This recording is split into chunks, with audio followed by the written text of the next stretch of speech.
tous et à toutes, bienvenue dans votre émission Professeur Auto. Je suis votre professeur auto-école. Je ne remplace pas votre moniteur d'auto-école. Non, pas du tout, les amis. Ma vocation, c'est bien évidemment de vous aider à consolider vos acquis à travers cette émission dénommée le professeur auto-école. Dans cette émission du jour, nous allons apprendre dans la leçon du jour, on parlera des usagers de la route. Vous allez connaître au niveau du panneau routier du jour l'obligation de tourner à droite ou à gauche. Dans Connaître ma voiture, je vais vous expliquer quand et pourquoi changer le filtre à carburant de votre voiture. Dans la rubrique à ne pas faire, je vous parlerai bien évidemment du non-respect des limites de vitesse. On va terminer cette émission avec la capsule On freine sur ça avec Mathis. Il nous parle de la conduite en état d'ivresse. Installez-vous, votre émission Professeur Auto démarre maintenant, c'est parti.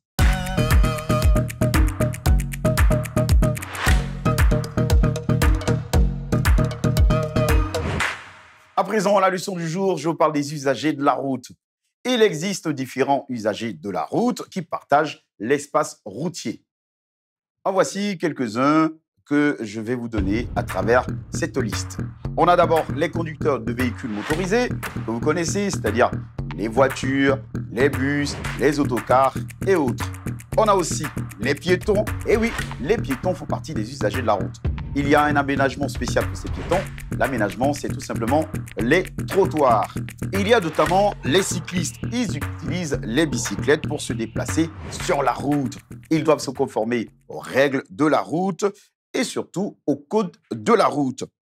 Nous avons aussi les utilisateurs de deux roues motorisées. Cela inclut les tricycles, bien évidemment motorisés. On a des motos, on a des scooters. Eux aussi, ils doivent se conformer, on va dire, au code de la route. Ils doivent donc porter des équipements appropriés, c'est-à-dire mettre le casque et d'autres protections d'usage. Pour terminer, on a les véhicules d'urgence. Et oui, on vous a dit dans une émission aussi que les véhicules d'urgence sont les véhicules de service de police, on a les véhicules de gendarmerie, on a les véhicules de service de soins rapides, on a aussi les fourgons funéraires. Et oui, ça compte aussi au niveau des usagers de la route. C'est fini pour la leçon du jour. J'ai parlé des usagers de la route qui partagent l'espace routier. À présent, le panneau routier du jour, l'obligation de tourner à gauche et à droite. Et c'est dans votre émission préférée, Professeur Auto-École.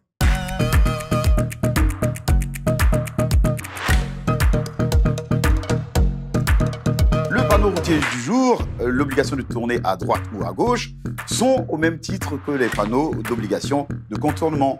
Oui, ces éléments de signalisation verticale qui appartiennent à la famille des panneaux de position. Leur installation aux abords des routes permet d'indiquer aux usagers le caractère obligatoire. Il oblige ainsi les conducteurs à changer de direction selon l'indication du panneau. Ils sont implantés aux abords des routes ou quand ils sont implantés aux abords des routes, que ce soit de jour ou de nuit, tout conducteur peut les apercevoir. Lorsqu'ils sont implantés aux abords des routes, le panneau, l'obligation de tourner à gauche ou à droite, informe l'usager que certaines voies sont fermées à la circulation ou tout simplement des sens interdits. Ou si vous voulez, ben oui, cette voie est réservée tout simplement aux piétons. Dans certains cas, ils peuvent être complétés par un marquage au sol. Le panneau d'obligation de tourner à gauche ou à droite vous indique qu'il y a soit un événement qui se produit dans la zone, alors vous suivez l'indication que vous donne le panneau. C'est fini pour le panneau routier du jour. À présent, la rubrique Connaître sa voiture.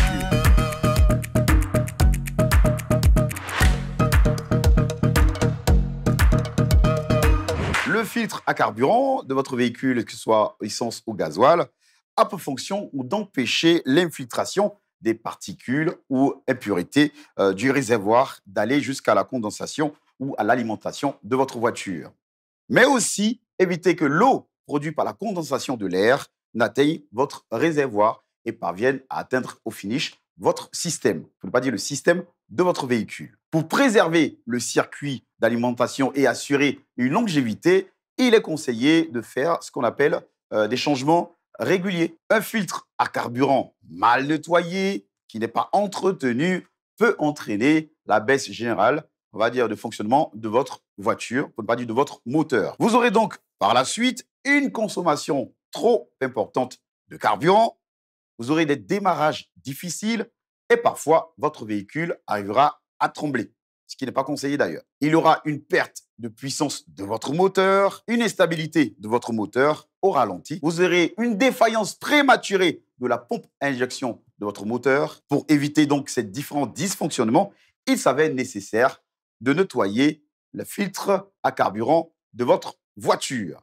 Évitez de rouler trop fréquemment sur votre réserve de carburant. Eh oui, il faut contrôler le filtre à chaque 7500 km. Eh oui, si vous roulez pendant 7500 km, il faut contrôler le filtre à carburant et vous débarrasser de l'eau qui sera bien évidemment retenue par votre filtre à gasoil, par exemple. Envisagez par la suite le remplacement de votre filtre à carburant pour que votre moteur soit en forme et puisse vous conduire à bon port et vous éviter ainsi beaucoup de problèmes. Allez, on va débarquer à présent dans notre rubrique à ne pas faire. On va parler aujourd'hui du quoi? Du non-respect de la limitation de vitesse.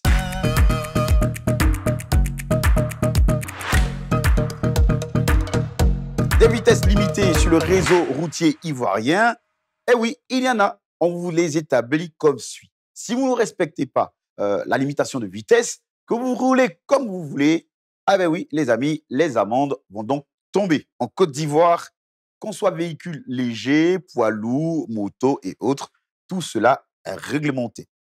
En ce qui concerne les véhicules légers, on vous conseille de rouler à 70 km/h en agglomération, à 110 km/h sur les routes nationales et à 120 km/h sur les autoroutes. Quant aux autocars et camions de moins de 16 tonnes, on vous conseille de respecter la limitation de vitesse. Oui, vous aussi, vous devez respecter la limitation de vitesse, c'est-à-dire 50 km/h en agglomération, 90 km/h sur les routes nationales et sur les autoroutes. De leur côté, les camions de plus de 16 tonnes n'échappent pas à la règle. Ils doivent rouler à la limitation de vitesse conseillée, c'est-à-dire 50 km/h en agglomération et 80 km/h sur les routes nationales et sur les autoroutes. Si vous ne respectez pas ces différentes limitations de vitesse, vous aurez, ben oui, des messages. Ah oui, des messages qui vous indiquent que vous devez payer entre la somme de 10 000 jusqu'à 360 000, qui est une contravention. Et pire, si les autorités constatent que vous êtes en infraction grave et très grave, vous encourez une peine de prison allant de 10 jours au moins jusqu'à 2 mois de prison ou l'une des deux peines, c'est-à-dire soit la contravention ou tout simplement la prison. Respecter la limitation de vitesse, c'est préserver tout simplement des vies, chers conducteurs automobilistes, chers conductrices. C'est fini pour notre rubrique à ne pas faire. On a parlé de la limitation de vitesse. On va terminer avec la rubrique de notre ami Mathis. On freine sur ça. Il parle de conduire en état d'ivresse. On ne conduit pas quand on est ivre. Ce n'est pas du tout conseillé. Suivez cette émission.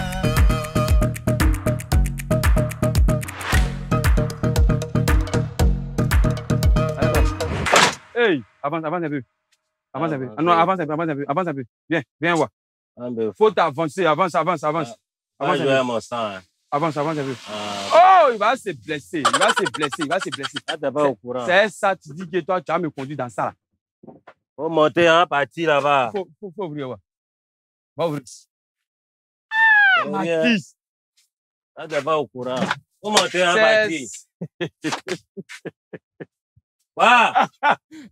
Faut monter.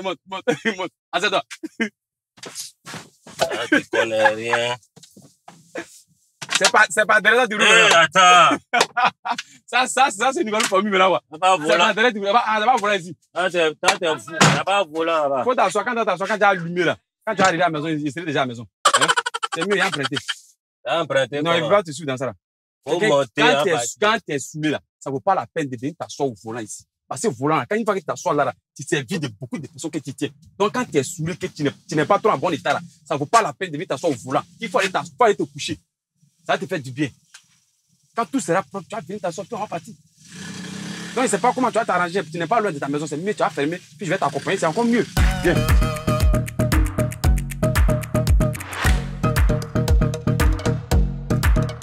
C'est fini aujourd'hui, votre émission Professeur Auto. Ça a été un énorme plaisir pour moi. On a eu à parler dans cette émission aujourd'hui, dans la leçon du jour, des usagers de la route. On a abordé ensuite le panneau routier du jour, l'obligation de tourner à gauche ou à droite. Dans Connaître ma voiture, je vous ai parlé de savoir pourquoi et quand changer le filtre à carburant de votre voiture. Dans les erreurs à ne pas faire, on a parlé du non-respect de la limitation de vitesse qui est condamnable. Et on a terminé avec notre ami Mathis qui a abordé aujourd'hui le thème de la conduite en état d'ivresse. Allez les amis, c'est fini pour votre émission Professeur Auto-École. Le rendez-vous est pris très prochainement pour un nouveau numéro sur cette même chaîne de cette émission que vous aimez, qui vous aide à comprendre les codes de la route. Sachons-nous conduire ou bien conduire. Ciao, ciao. Merci les amis.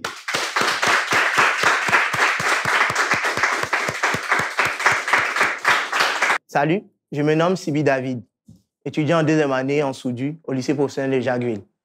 J'aimerais vous raconter un fait qui s'est passé, qui a failli nous ôter la vie aussi. C'était un soir, on sortait pour aller voir une maman.